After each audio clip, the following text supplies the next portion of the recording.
I know you've had a baby about 2 years ago or so? Yeah, he's Is it 2? 2 years old, and 2 years old. Okay. mhm. Perfect.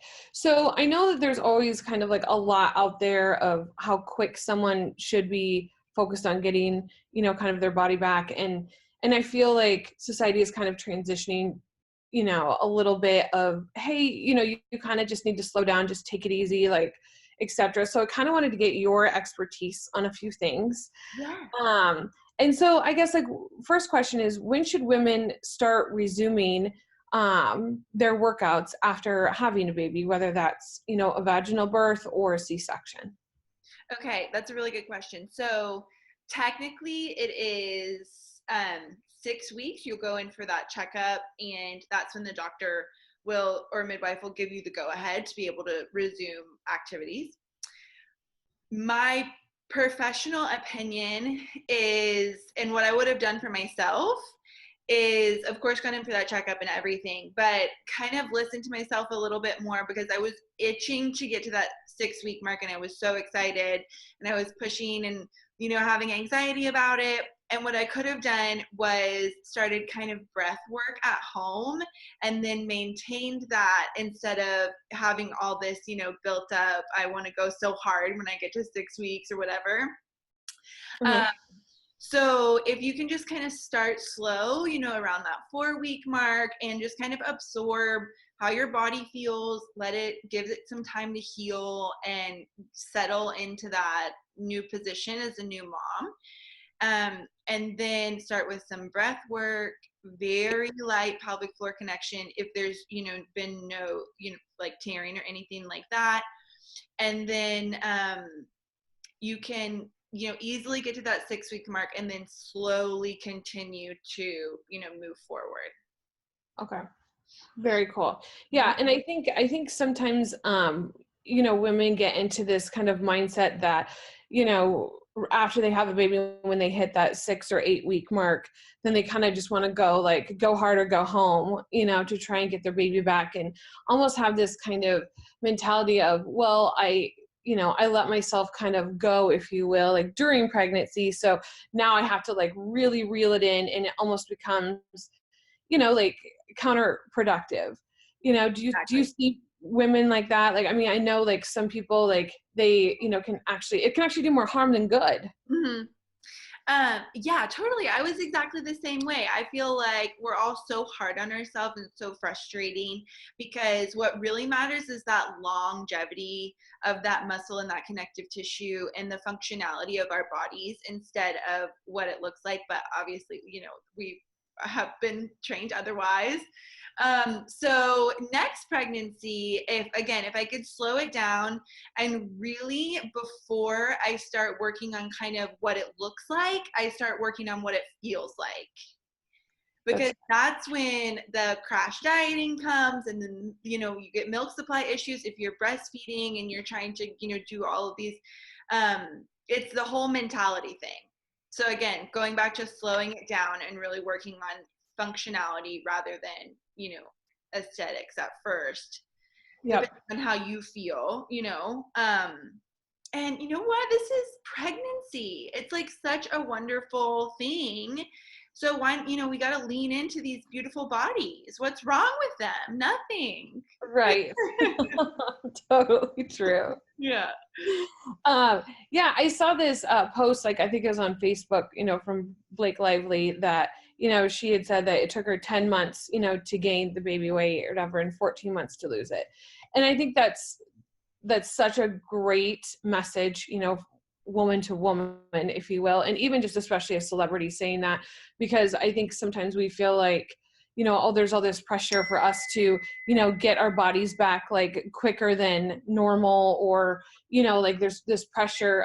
But I also feel like, we've kind of talked about too, is that, if you have that muscle memory there, and even if you're easing into it, from an exercise standpoint, you can still use those postural, cues, or, like starting to engage your deep core, or maybe like, I know you had recommended like nursing, like on a birth ball. Yeah, on a birth ball, to just test your balance a little bit.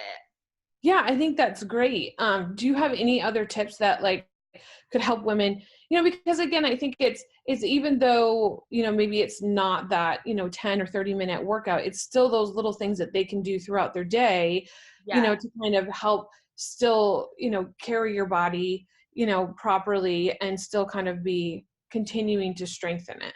Right. So yes, tons of tips. First off, just on the mention of posture, is go in and watch the Erica Zeal posture videos, walking tips videos, and the picking up tutorial. So those 3 pieces are key to learning how to really stack that body up in a way that is supported while all those changes are happening, while those hips are coming back, while that uterus is shrinking down, kind of to prevent injury and maintain a light connection. And then when you're like laying down with baby, when baby's resting or whatever, lay down in bed with baby, or wherever you are, on the floor, wherever, and pelvic tilts and hip rolls, some really easy exercises that you can do that's like not going to jostle the bed and wake anyone up or anything, but or isn't going to make noise, but pelvic tilts, hip rolls, cat cows, just like very kind of organic movements. Your pelvis wants to move that way already. With someone with more severe diastasis, a full hip roll in bed is going to be difficult right now, but pelvic tilts for sure. Yeah, and then making sure that you are releasing that upper back, because you're going to be sleep deprived, kind of hunching over, nursing or feeding, and just kind of making sure that you are supported at all times. And then try your hardest to get good sleep. So even though you are sleeping, in tiny increments, and you're so tired, and your mind is everywhere, you want to really try and get good sleep. So in those stretches, sleep mask, and make no phones, get everything out of the room, or whatever you have to do to ensure that you're getting restful sleep when you can. Okay.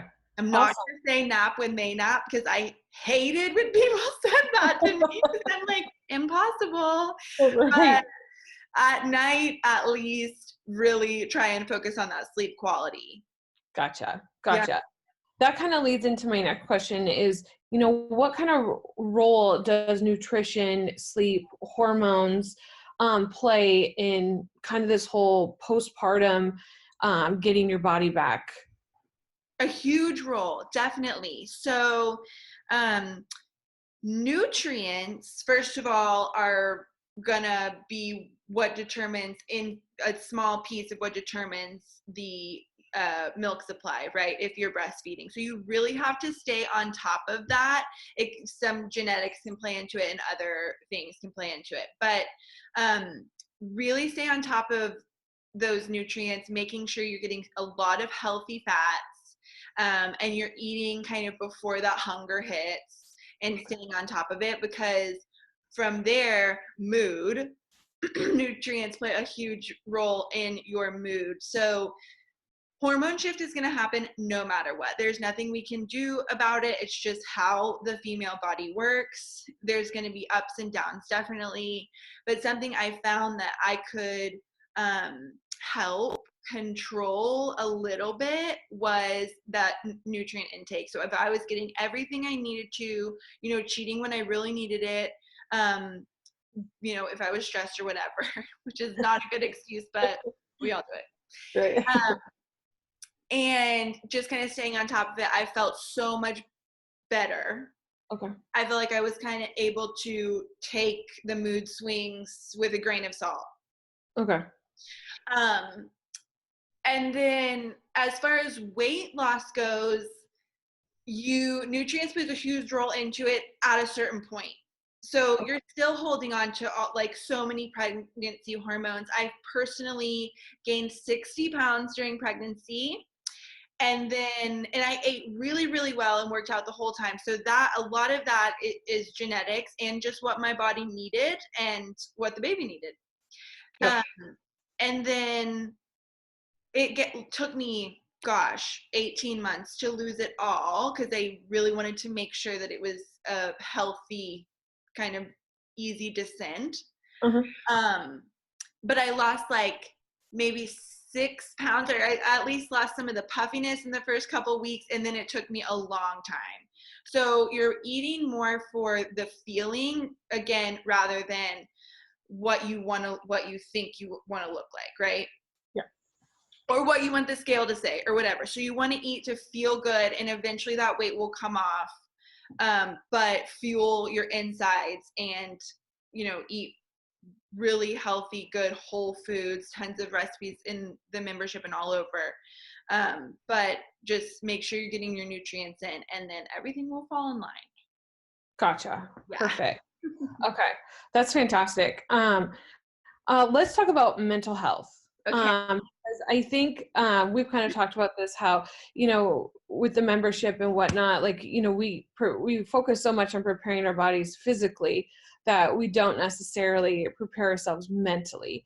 What kind of advice do you have for women who are about to become moms or new moms when it comes to that mental aspect? Yeah, I think, you have to prepare yourself. And this is something I didn't do. I focused so much on the physicality of it all. And we were just talking about this, Melissa, but the like room and preparing for baby and doing all the things. And I didn't really prepare myself for how I was going to feel afterwards. When first baby, this is like the biggest shift in your life, and we are bad at preparing for it mentally. So you're taking your birth preparedness courses and all of that. Set aside time each week or each day to learn about postpartum hormone shift. First of all, visualize how you're going to feel. Just kind of rest and allow yourself to like visualize being stressed out and sleep deprived, and know how that's going to feel and all of that stuff. And so that you feel at least a little bit prepared. Okay. Everyone's so different, and you don't really know until you know how you're going to feel, but at least prepare yourself. Yeah. Gotcha. I like that. You don't really know until you know, because I feel like that's so true with a lot of things. You're like, yeah, you don't, it's hard to explain. Right. And so that's a good reason as to not stress about it, because there's nothing, you can do to change it, like we said, but we can prepare for it, but you don't have to stress about it. Yeah. Right. Gotcha. Okay. That's awesome. Okay. Well, I guess, what are some other great tips or advice that you would share, with new moms or whatever, after going through it yourself and kind of looking back, of things that you're like, hey, maybe I would have done this differently, or this really, really helped me, in kind of that whole postpartum journey? So I would, slow down, like I said, first, slow down. Going back to birth, I probably would have stressed less about like the nursery and all of that, like we were saying. And although it's an outlet for nesting hormone, which is perfectly fine and nothing wrong with that. Focus on all of that. And then having the baby, I probably wouldn't have had so much of a structured plan. Do you know what I mean? Yep.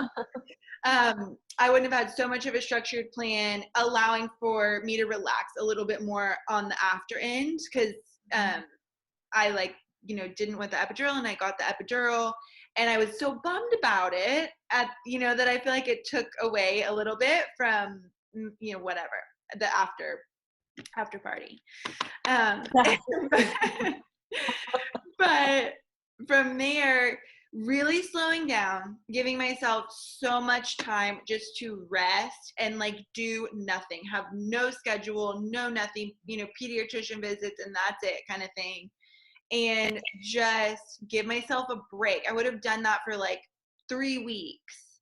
And not even worried about, done my breath work and stuff, just because that kind of alleviates some stress for me, is movement. And for a lot of, people who are going to be watching this probably also. So, done my little movements and everything, but not even really given myself the ability to think about body after baby, and just tried to be way more present. Got it. Kind of get to know this new body that I have right now. And then really focused on nutrients, really focused on nutrients more than anything. Not, cutting anything out unless I need to, just eating whole, organic, really good foods, really, high quality foods. So I feel like I was, even though I was still nursing, I was trying to like really kind of, where can I benefit and he benefit? Sure. Yeah. Cut some things out. So I wouldn't have done that. I just would have eaten, for the quality of life. And then I would have super focused in on my core rehab first. I didn't do that. I was doing core rehab and other, tried to run like a 15K and all this stuff. And I would have focused in on core rehab first. Done all of core rehab with walking and stuff, obviously. And then, moved on to some, whatever I want to do. Gotcha. But drawing it out and, knowing that we spend this much time being pregnant, like you said, we need to allow almost double the time or triple the time to even feel like we did before. That's a massive shift in a really, pretty short period of time, if you think about it. Yeah. So that's what I would have done. Yeah, no, I think that's great. And, kind of coming up to that myself, like all your advice and everything you've said has been like super, super helpful. So thank you so much. Thank you. I'm happy to be able to talk about this. I love it. Yeah, it is amazing.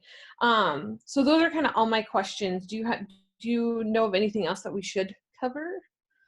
No, I think that pretty much covers it. That's emulates body after baby to me. Yes, definitely. And yeah, if anybody has any other questions, they can definitely, reach out or post a question below, or, always here to help. And Annie is a certified doula too. So if you have any questions, definitely ask her. She's super, super helpful. Yeah. Happy to help.